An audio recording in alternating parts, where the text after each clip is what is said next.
দাদার মেজাজের কি কিছু পরিবর্তন দেখতে পাচ্ছেন? দাদার মেজাজ আগেও যেমন ছিল এখন একই রকম আছে, আর মেজাজটাই হলো দিলীপ ঘোষ, মানে মেজাজ দিয়েই পরিচয়, পরিবর্তন হয়নি। দেখি আগামী দিনে তার কোনো পরিবর্তন হয় কিনা, কারণ দ্বিতীয় ইনিংস শুরু করেছেন। পুরুষ মানুষ দুরকম, জীবিত আর বিবাহিত। দেখি দিলীপ দা সেখানে কতটা নিজেকে জীবিত রাখতে পারে সেটা দেখতে হবে। আমরা শুভকামনা চাই। এই যে দেখা যাচ্ছে যারা প্রতিনিয়ত দাদার সাথে প্রাতঃভ্রমণে বেরোন, তারা কিন্তু অনেক আগেই বৈবাহিক জীবন শুরু করেছেন। দাদাকে কিছু টিপস দিতে চাইছেন? দেখুন, আমিও 25 বছর বয়সে বিয়ে করে নিয়েছিলাম। সংসার মধুর, স্বামী স্ত্রীর সম্পর্কের উপর আর মধুর কিছু হয় না। আমাদের বিভিন্ন পুরুষ মানুষের বিভিন্ন টেনশন থাকে, তো টেনশন ব্যক্ত করার জন্য একটা সঙ্গী দরকার হয়।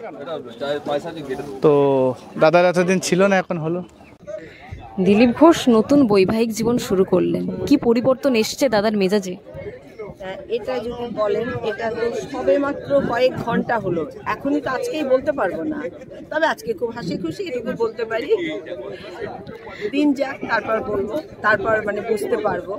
আপনারা যারা এইখানে প্রতিদিন দিলীপ দার সাথে আসেন প্রাতঃভ্রমণের জন্য, সবাই তো একটা পরিবার, সেই পরিবারের মধ্যে দুজনে এক হলেন, কেমন লাগলো?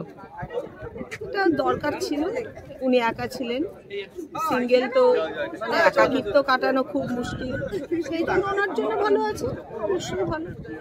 তারপর কি সেটা তো সম্পূর্ণ পার্সোনাল ব্যাপার। আজকে জন্মদিন রয়েছে, তার একটা সেলিব্রেশন আমরা দেখতে পাচ্ছি। কালকে আগামীকাল তো বিয়েও হয়েছে, সেই সেলিব্রেশনটা কি এখনো পাওনা রয়েছে? সেটা আমাদের ডিউ আছে, সেটা হবে। আর এটা আমরা নিজেরা করছি, আমরা কয়েকদিন থেকে প্রিপারেশন নিচ্ছিলাম ওনার জন্মদিন বলে, সেই মতো অনুষ্ঠান করা হয়েছে। পায়েস, মিষ্টি, কেক, দই বড়া, নানা রকম আরো সব মিষ্টি টিষ্টি আছে। দিলীপ দাকে রাজনীতির ময়দানে আমরা একটু রাফ অ্যান্ড টাফ বলে পরিচিত, কিন্তু আপনাদের সাথে সব মেজাজে এখানে মেশেন, কেমন কি বলবেন? মানে এখানে রাজনীতির কোনো ব্যাপার নেই, এখানে আমরা দিল খোলা মানুষ হিসেবে ওনার সাথে মিশি। আমাদের এখানে ওই রকম কোনো ব্যাপার নেই। খুব ভালো, খুব হাসি খুশি, সবার সাথে উনি কথা বলেন।